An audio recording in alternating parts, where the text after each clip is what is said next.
Now, Sky News can reveal that at least 21 people who were given contaminated blood products in the 1970s and 80s have died since this April. An inquiry into how around 5,000 people came to be infected in the scandal will resume tomorrow.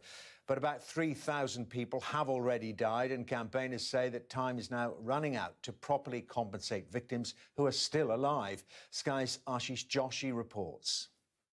You're desperate to help them.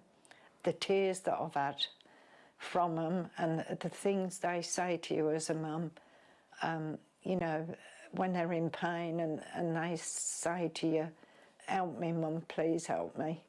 And it's the utter despair of not being able to do anything. It's said a mother should never have to endure the anguish of outliving her children. But Lesley Poole has buried both of her sons. The despair that you feel, the helplessness, you get a mixture of emotions, and you get the anger because it should never have been, They didn't deserve all what happened to them, none of them did.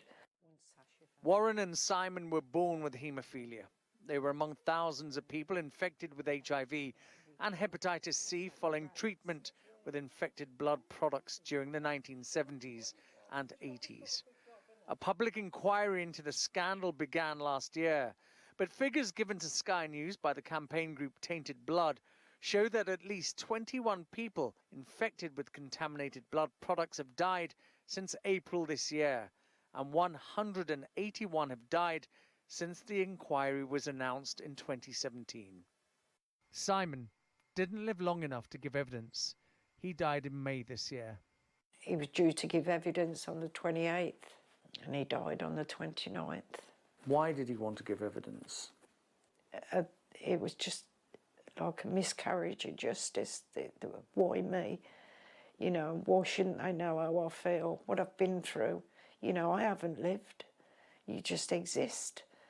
Lesley says it wasn't just the physical pain her sons had to endure, but the mental torture too. The family were forced to live in hiding after being driven from their home at gunpoint because of the stigma surrounding HIV. I opened the door and there was somebody standing there. They got a hood on with a gun in his hand and told me we'd got X amount of time to get off the estate. I was so scared. The inquiry continues on Tuesday. Su Gorman will be there, but her husband Steve won't. He died in December, and time, she says, is running out. The government needs to remember that, yes, OK, Brexit might be really important to them, but people who are dying in poverty, and the majority of the people who die, their last thought is, how are my family to be provided for? There are two things Lesley wants now. One day to return to where her sons are buried. The other is for justice, not only for Warren and Simon, but for all the victims of the infected blood scandal. Ashish Joshi, Sky News, Cornwall. Because the last 2 years